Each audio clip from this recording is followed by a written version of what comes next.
Benvidos. Unha nova iniciativa do programa Lugo 2 dirixida a promocionar e facer rendibles as empresas de turismo rural na provincia abre hoxe o relato informativo desta semana que completaremos con estes outros asuntos que imos ver no seguinte sumario. O acondicionamento do río Eo na Pontenova permitirá a recuperación ambiental de 20.000 metros cadrados de superficie da contorna do río. Guitiriz rinde homenaxe a veciñas do municipio por facer ver o seu labor oculto e non remunerado.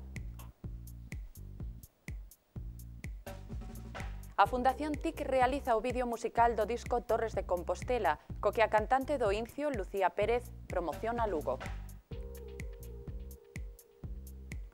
Visitamos a adega que posúe o maior viñedo da Ribeira Sacra, Val de Quiroga. Dela procede un dos mellores viños da denominación de orixe. O programa Kilómetro Cero axuda a coñecer Lugo e contribúe á mellora da economía da provincia.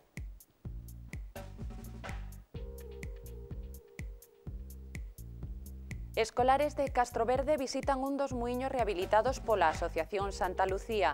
No municipio hai 60 destas construcións. Uns 100 empresarios da provincia participaron esta semana no seminario Marketing no Turismo Rural, dirixido ao fomento do uso das novas tecnoloxías para promocionar e facer rendibles os seus negocios. Trátase dunha nova iniciativa de Lugo 2, o Plan de Actuación que procura o desenvolvemento económico da provincia mediante o aproveitamento dos seus recursos naturais. Un dos retos do sector turístico é dar a coñecer a súa oferta ao exterior. O uso dunha plataforma web é unha das opcións elixidas por algúns emprendedores. Haberá tenda virtual, se xestionarán os paquetes turísticos e tamén haberá información de consultoría e formación tamén xestionada desde a plataforma web. O valor de internet para xestionar a empresa a baixo custe é indiscutible. A telefonía que utilizamos é a través de IP, quere decir que é a través de internet, punto a punto, co cal conseguimos que as chamadas non teñan custe. Lugalia apostou polo fomento do patrimonio cultural e natural da provincia de Lugo. Creíamos que era unha necesidade latente en Lugo, polo tanto vamos a ofrecer unha serie de servicios e produtos relacionados con toda a provincia. A profesionalización do turismo medioambiental é unha das actuacións previstas no programa Lugo 2 que esta semana foi presentado durante unhas xornadas formativas sobre marketing no turismo rural, dirixidas a axentes turísticos da provincia. O programa Lugo 2, que ten un presuposto cercano aos 5 millóns de euros, que se dedican única e exclusivamente a accións relacionadas co medio ambiente, pero tamén relacionadas ca economía do medio ambiente, que é o que nos trae hoxe a esta xornada. Pero, en definitiva, ese fondo, decía, está financiado 70% pola Unión Europea. O 30% restante o financia a Deputación Provincial con recursos propios. O seminario asistiron empresarios de turismo rural, hostalería e restauración xunto a futuros profesionais do sector. Bastante interesante en el sentido de explotar lo nuestro y de saber cómo venderlo, cosa que hasta ahora no se está empezando. Dado que nuestro ciclo está orientado a ser empresarios, pues es algo que debemos saber y que nos ayudará a tener una empresa de mayor éxito. A metade da provincia de Lugo foi declarada a Reserva da Biosfera pola UNESCO. O proxecto Lugo 2, que promove a Deputación, persegue o desenvolvemento dos municipios que pertencen ás tres zonas: Terras do Miño, Os Ancares, Río Eo, Oscos, Terras de Burón e o espacio protegido do Courel.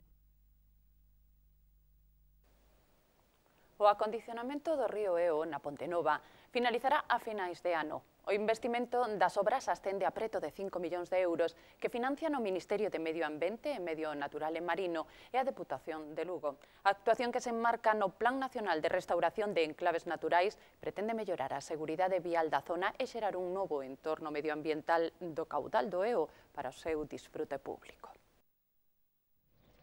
O presidente da Deputación e da Confederación Hidrográfica do Cantábrico xunto ao alcalde e o subdelegado do Goberno supervisaron as obras que suporan a recuperación medioambiental de 20.000 metros cadrados de superficie en torno ao río e que avanzan a bon ritmo.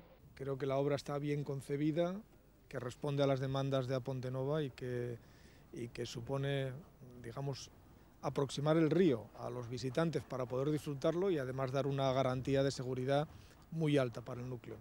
A actuación permitirá paliar os problemas de seguridade vial da zona respetando o entorno natural. Es una actuación suave y conlleva la sustitución de un puente antiguo que daba dificultades al tráfico de peso rodado por otro nuevo que facilitará ese transporte.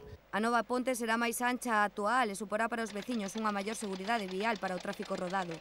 Facía falta, porque era moi estreita aí a carretera. Ademais, con esta actuación solucionaránse os problemas de inundacións que acarreaban as grandes crecidas do río nas avenidas e que chegaban a afectar as casas colindantes. Non facía falta que chovese demasiado para que se... Sobre todo en dúas casas que había aquí, pois eu acordo perfectamente a meterse el agua e chegar aquí á plaza igual. A finais de ano, os veciños do municipio poderán gozar dun novo entorno natural a carón do río máis seguro e con máis dun quilómetro de camiño fluvial para disfrute público. Este luns celebrouse o Día Internacional da Muller con numerosos actos en toda a provincia. En Guitiriz recoñeceuse o esforzo de 4 veciñas do municipio. Un dos obxectivos desta homenaxe foi facer visible o traballo oculto e non remunerado de moitas mulleres. Nós estivemos coas homenaxeadas. Candelaria vai buscar todos os días a súa bisneta ao autobús escolar. É unha muller chea de enerxía, malia que en xuño cumprirá 90 anos. Toda unha vida de traballo que tivo o seu momento máis difícil aos 41 anos, cando morreu o seu home. Tuve que aprender a todo. Tuve que aprender as vacas, arar, facer de todo. Que frío fai, gente. Na casa ocúpase de varias tarefas cotiás. Levántome e rego a nena para a escuela, doulle o almorzo, e despois recollo algo á habitación, fago as camas miña mala da nena, frego por aí uns cacharros, poucos, algúns días ainda frego, pero outros días non podo o brazo. E preparo un pouco de xantar, barro a cociña. Pero ademais de cando en vez, cardalá, como facía na súa mocidade e sempre animada por algunha desas cancións que tanto lle gusta cantar. Súbete ao sobrado, comerá lo caldo, no medio ferrado. Felicitas tamén quedou viúva aos 40 anos. Ao morrer-me o marido, ainda me quedou máis traballo. Porque despois tiña que facer o do marido, tiña que facer do marido, máis de seca de pai e máis de mai. Rodeada das súas fillas, lembra todos os traballos que tivo que facer para sacar a súa familia adiante. Empezando por andar servindo polas casas, traballei nunha carnicería, traballei lavando roupa, levei fregando os suelos. Agora disfruta dos netos e bisnetos e afirma que os tempos cambiaron para mellor. Agora non a traballar, Agora non a traballar porque agora teñen lavadora, agora teñen de todo. Na parroquia de Mariz, Mari Carmen vive cos seus pais. Todos os días axuda a guardar as vacas e darlles de comer. Facer as camas, cuidar a miña sobrinha, e xedarlle os meus pais, e botar as vacas por fora. Coa súa sobrinha comparte moitos momentos do día e mesmo as tarefas da casa. A súa aportación é necesaria para o bo funcionamento da explotación familiar.